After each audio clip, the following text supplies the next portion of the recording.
morning to you all from Panama City Beach, Florida. I'm Jackson Mitchell, and this is the Season 2 premiere of Brookland's fastest morning newscast. During the show, you will notice a few changes. But first, I want to start off with the change in the amount of content you will see right here on Brookland News in the future. The amount of content we produce will now be limited, as school and other things have really just been keeping me busy. So now expect Brookland's fastest morning newscast and the video you may see here and there of breaking news, investigative reports, or things I think you may just need to know about. Now that that's over, let's go over to Israel, where war has broken out with Gaza. I went through hundreds of stories and photos and videos trying to find the easiest way to explain this to you, so here's my report. Hopefully you will understand it. This morning, the war in the Middle East with Israel and Gaza enters its 7th day. Thousands dead following an attack by Hamas, as some call this Israel's 9/11.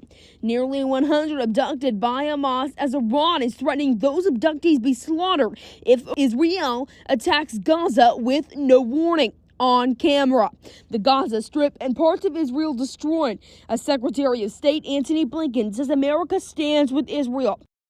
The United States has Israel's back. We have the back of the Israeli people. We have their back today. We'll have it tomorrow. We will have it every day. As Americans are stuck in the war zone, as thousands try and get out, the Biden administration working to get those people out, as President Biden calls the war sheer evil. This was an act of sheer evil. More than 1,000 civilians slaughtered. One source telling Brookland News a flight out of Israel would cost nearly $17,000. As one member of Israel's defense forces says, this is not a war. You see the babies, the mother, the fathers in the bedrooms, in the protection rooms, and how the terrorists kill them. It's not a war. It's not a battlefield. It's a massacre. It's a terror activity.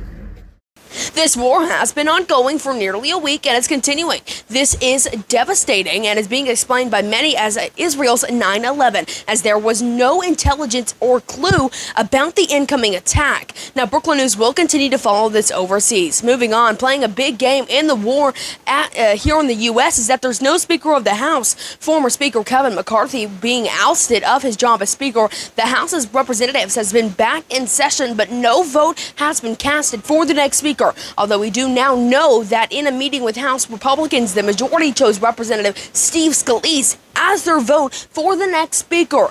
But then, as sources tell Brookland News, he couldn't get the votes internally. Representative Scalise has now dropped out of the race, leaving Representative Jim Jordan. We will have to see where this takes us. Moving on, the McDonald's coming to Brookland is moving very fast. Take a look at this image posted on Facebook by Hag Brown. Shows the restaurant moving along.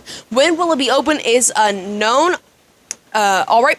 Those turn lanes are on Highway 49 in School Street to allow traffic to flow better. Currently, the city of Brookland has applied for a grant to continue with this project, and now it's really just a waiting game. So they're coming, but it's just going to be a little while. All right, that's all on the Season 2 premiere of Brookland's fastest morning newscast. I'm Jackson Mitchell, and you've been watching BFMN.